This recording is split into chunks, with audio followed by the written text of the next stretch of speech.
আপনার এনআইডি বাদে কোনো কাগজ আছে কিনা? বাংলাদেশের মধ্যে যেটুকু প্রয়োজন ততটুকুতে থাকবে। আপনি কি একাই আসছেন এখানে? না, আমার ছোট ভাই আছে। ডাক্তার দেখাতে নাকি কোনো কাজে আসছেন? ডাক্তার কাছে ছিলাম। আরে ছোট ভাই কোথায় আসেনি? এখন আপনার এই সেন্ট মার্টিন যাইতে কত সময় লাগতে পারে? স্পিড বোটে 25 মিনিট, ট্রলারে 1 ঘন্টা 45 মিনিট লাগে।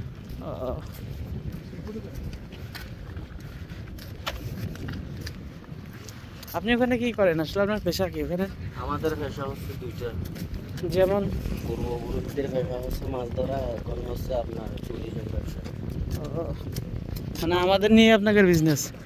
তো এখন আমরা তো যাতে পারতেছি না, এক্ষেত্রে আপনাদের বিজনেসের ভাটা পড়ছে না? ভাটা তো পড়ছে অনেক আগে। তা আমাদের জন্য আপনারা আন্দোলন করেন যাতে আমরা যাইতে পারি সহজেই।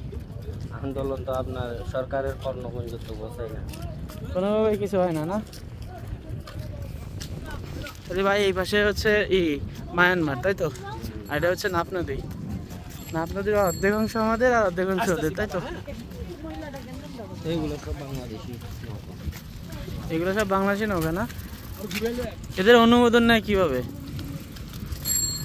এটা আপনার 65 দিন বন্ধ যখন লাগে তখন মাছ ধরা নিষিদ্ধ।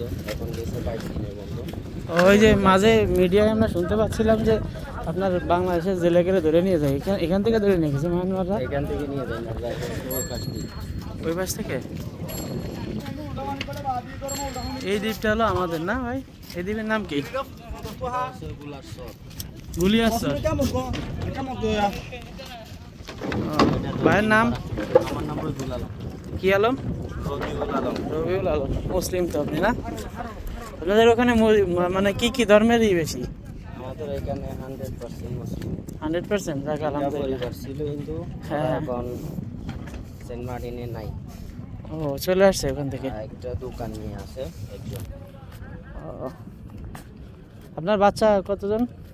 আমার বাচ্চা একটা ছেলে। কত বড়?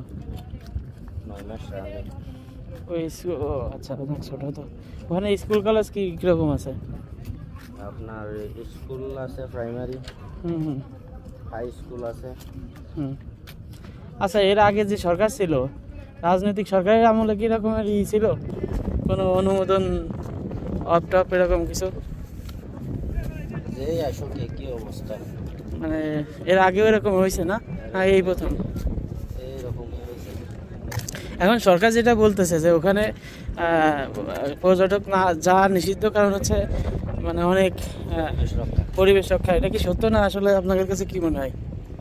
পরিবেশ রক্ষা বলতে কি বোঝায়? মানুষবিহীন পরিবেশ নিয়ে কি মানুষ যদি না থাকে, অনাহারে থাকবে। এখন মনে করেন যে সেন্ট মার্টিনের অনেক লোক জি কাজের সন্ধানে বাইরে গেছে। আগে কিন্তু এরকম যাওয়া লাগতো না। পরিবেশ রক্ষা করতে গিয়ে যদি মানুষের মৃত্যু হয়, সেই পরিবেশের পরিণতি।